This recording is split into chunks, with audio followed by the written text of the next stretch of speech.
Hello students, welcome back to Social. Today we are going to learn about minerals and power resources, chapter 3 from Geography. What are minerals? In your previous class, in 7th class, you have learned about different types of rocks, igneous, metamorphic, sedimentary rocks. These rocks take thousands and thousands and millions of years to form. When these rocks are in the formation process, there are many substances which lie in these rocks. Those are the substances which are in the rocks are called as minerals. Now, let us go deep into the chapter. What are minerals and what are power resources?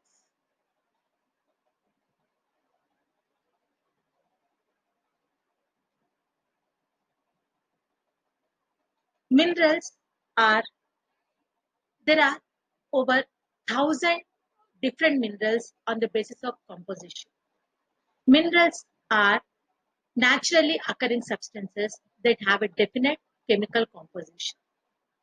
Minerals are formed in different types of geological environments under varying conditions. Minerals can be identified on the basis of their physical properties such as color, density, hardness, and chemical properties such as solubility. Minerals are distributed in rocks and seabed also.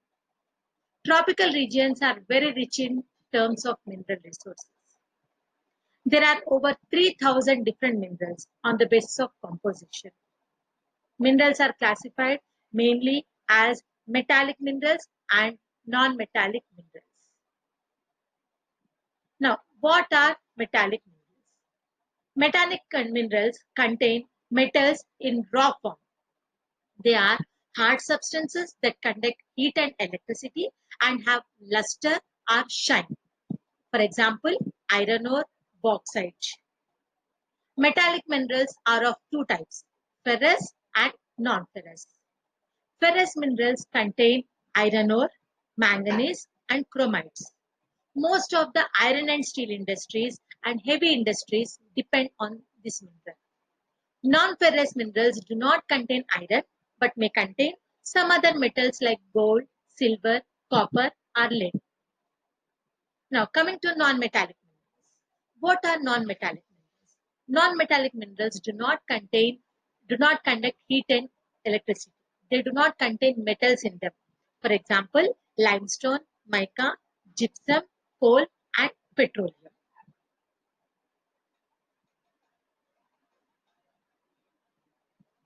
Now, as we are saying that these minerals lay underneath the earth's surface. Now, we have to take them out from the earth's surface for our use. They are available in raw form. Means what? They are mixed up with the dust particles. Now we need to take it out from the earth's crust for our use.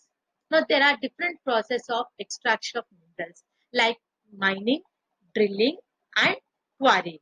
Now let us go deep into what are these mining and drilling and quarrying.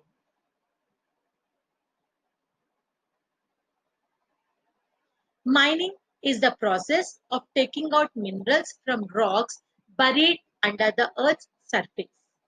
The process of mining includes two methods, open cast mining, shaft mining. Now what is open cast mining? As you can see in the picture, minerals that lie at shallow depths are taken out by removing the surface layer is known as open cast mining. Means what? When we are taking out this mining, it's when we are taking out the minerals from the rocks buried under the earth's crust that contain the dust particles in it. Means they are available into the depth of the earth crust. So now what we have to do? We have to remove the surface layer of the earth crust and we need to take out the minerals. That is called as the open cast mining. Now, shaft mining is deep bores called shafts have to be made to reach mineral deposits that lie at greater depth. This is called as shaft mining. There are certain minerals, they lay underneath the earth's surface which have to be digged out. Now, we cannot take out the, if we remove the earth's surface, it is not enough. We need to dig a shaft. We need to deep.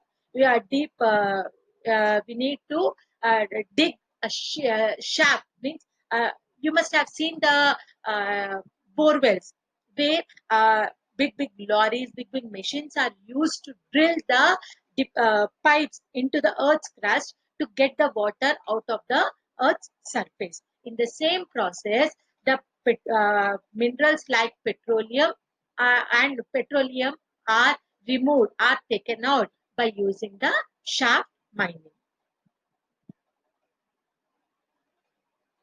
Now, what is quarrying? Drilling. Deep wells are bored to take minerals out, and this process is called drilling. Quarrying. Quarrying is nothing but where the minerals like coal are available very near to the earth's surface. So they can be taken out, they can be simply dug out by removing a part of the earth's surface. So that is called as quarrying. Best example is coal, which we get from the Ramagundam. One of our area in Telangana where we get abundance of coal is Ramagundam. Now, how are minerals distributed? As we say that they are unevenly distributed. We cannot say that at particular place this type of mineral is available. They are distributed all over the earth's surface unevenly. Minerals are found in igneous rock, metamorphic rocks, and sedimentary rocks. Iron ore, nickel, copper minerals are found in igneous and metamorphic rocks. Limestone is found in sedimentary rocks. As you know that you have studied in your previous classes, how are these rocks formed? Plateau region of India, such as Deccan and Chota Nagpur Plateau, provides the rich level of mineral distribution.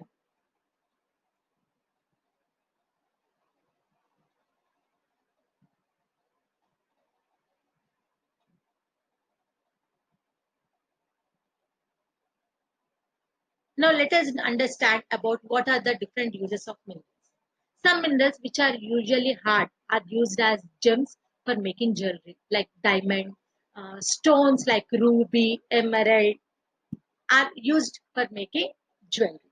Copper is used in almost everything from coins to pipes. Silicon is used in from coin. Silicon is also used in coins to pipes, and it is also used in the computer industry, which is obtained from the quartz.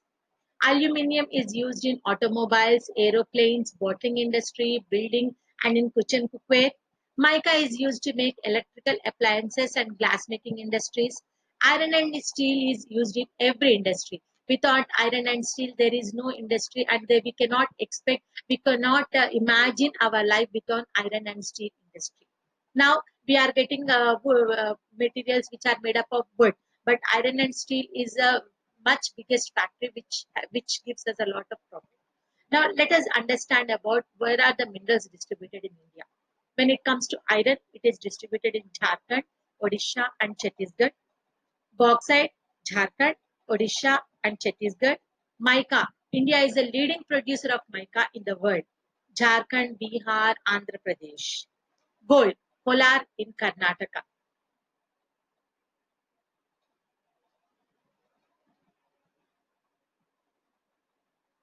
Now, there are other places where we get minerals like we are also we are minerals are distributed. Different types of minerals are distributed. Iron has deposits of high grade. India has deposits of high grade iron ore, bauxite, mica, copper. It is mainly produced in Rajasthan, Madhya Pradesh, Jharkhand, Karnataka, and Andhra Pradesh. Manganese. India's deposits lie in Maharashtra, Madhya Pradesh, Chhattisgarh, Odisha, Karnataka, and Andhra Pradesh. Limestone. Major limestone producing states in India are Bihar, Jharkhand, Odisha, Madhya Pradesh, Chhattisgarh, Rajasthan, Gujarat, and Tamil Nadu. These mines are among the deposits in the world, which makes mining of this ore a very expensive process. Salt is obtained from the seas, lakes, and rocks. So now you know that salt is one of the most important mineral, which is very, very important for our growth. Iodine. India is one of the world's leading producers and exporters of salt. Now, how can we conserve the minerals? Minerals are the non-renewable resources. It is necessary to reduce wastage in process of mining. Recycling of metals is the way to conserve mineral resources. Overexploitation is harmful for environment as well. Now minerals are non-renewable resources. Continuously, if we are digging out, now example, let us take example of one mineral like iron and steel, or mica, or gold.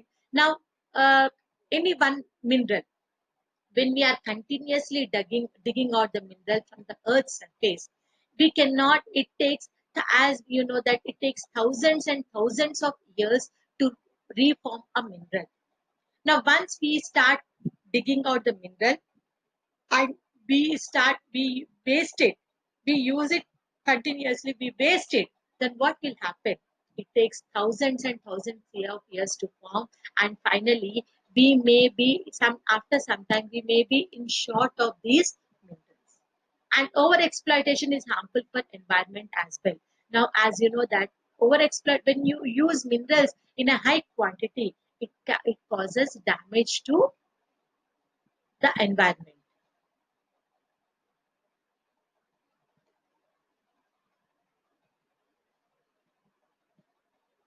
Now, coming to the next part of the lesson is power resources. Now, what are power resources? Power resources are the source, are a type of minerals that give us power. Now, minerals we can use it in a raw form, like we can convert it into any form of the substance and we can use it, any form of a thing and we can use it. But power resources are the resources that give us power, that we cannot use it in a raw form. Power resources are of two types. Those are conventional resources, non-conventional resources. We need power resources for industry, domestic use, agriculture, transport, communication, and defense. For example, now one of the best example is petroleum. Petroleum can we use petroleum directly? No, we can't use. We have to use it in a car or a uh, bike, motorbike, which will give the petroleum, will give the power to the bike or a car to run. Even for the machines also, electricity is also one of the best example, which gives the power. It will not give the, it will not give, we cannot use the power resources directly. Now what are conventional sources of minerals? The energy resources which have been in common use for a long time are known as conventional resources, like which firewood and fossil fuels are two main conventional energy sources. Fossil fuels comprises of coal, known as buried sunshine, petroleum known as black gold, natural gas, and hydroelectricity. Now, what are these conventional sources of mineral? Now, coming up to firewood. Let's see firewood from long and long years from our old, from our past also we were using the firewood. Okay, so firewood and fossil fuels. What are fossil fuels? Fossil fuels are nothing but they lay, such as they are the main sources of conventional energy. These minerals are very limited. Like the fossil fuels are the remains of plants and animals that are buried under the ground, under the earth's surface millions of years ago, and are converted by the heat and pressure into fossil fuels. Okay, so these are used for these are the two main non conventional energy sources. Coal. Now, what is coal? Coal, when you see that coal is obtained in black color. Now, can you see any type of rock which is in black color? No. So coal is a conventional source of energy which we get from the from Earth's surface, which is formed by the remains of dead plants and animals. Okay. Petroleum is also the same. Petroleum and natural gas.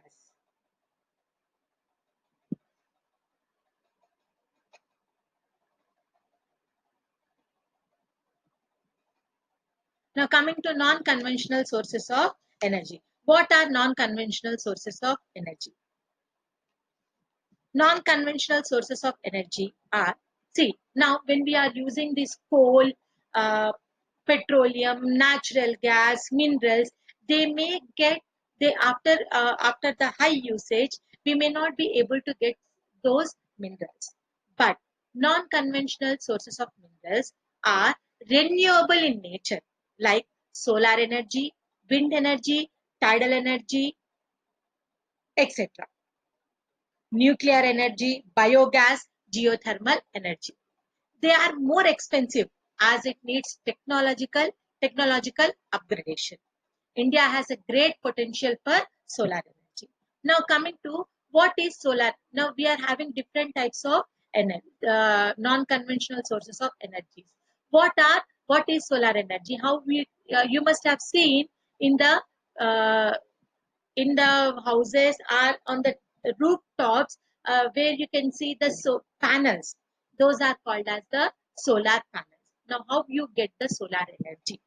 Sun, heat, and light energy can be, we can feel it, but when it is trapped into these panels, that can be used for the as as a in one form of electricity. Now, the heat and light energy of the sun is trapped into the solar cells of the panel and they produce electricity. Coming to wind energy, you know windmills. Okay, wind is an inexhaustible source of energy. Now, windmills have been used for grinding grain and lifting water since times immemorial. Now, how do we this? There is a windmill, which is generally it is these windmills you must have seen near the empty places where near the empty fields where there is a huge abundance of wind, and when this wind rotates, uh, the windmill rotates and the electricity is produced through the windmill. Now coming to nuclear power. What is nuclear power?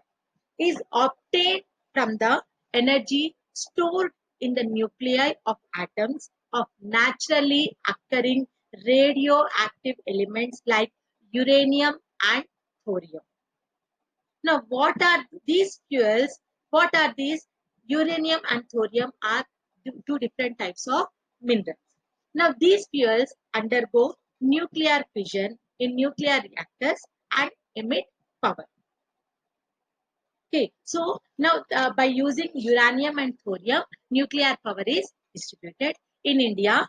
Kalpakam in Tamil Nadu, Tarapur in Maharashtra, Rana Pratap Sagar near Kota in Rajasthan, Narora in Uttar Pradesh, and Kaiga in Karnataka are the main places where this nuclear energy is produced. Now coming to geothermal energy. What is geothermal energy? Heat energy obtained from the earth is called as geothermal energy. Now, when sometimes when the temperature is very high, the earth's surface absorbs the heat received from the sun, and it produces these temperature will be very deep in the middle of in the interior of the earth, and when this heat energy can be used to generate power. Sometimes what happens from the surface of the earth, this heat will come to the earth's crust and it produces the power. Now coming to the tidal energy.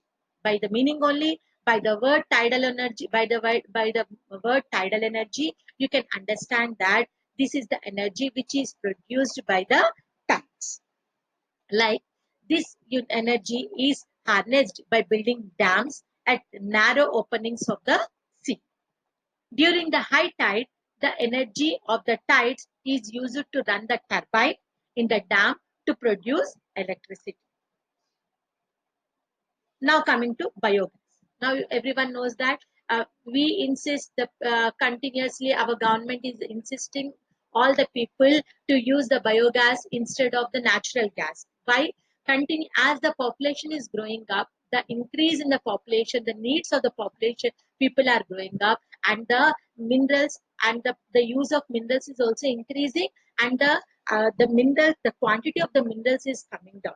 So, biogas. What is biogas?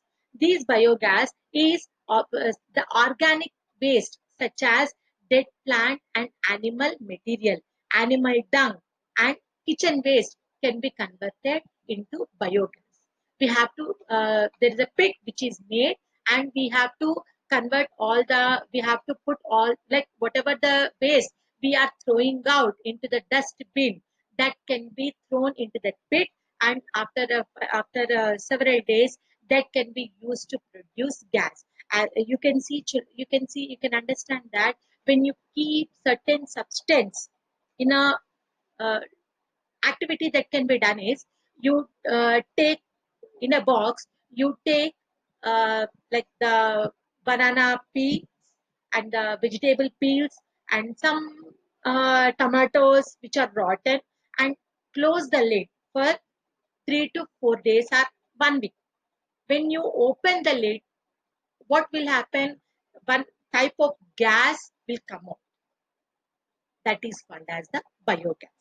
So, so these the minerals should be used very carefully so that our future generations should also be able to get the resources. Thank you, children.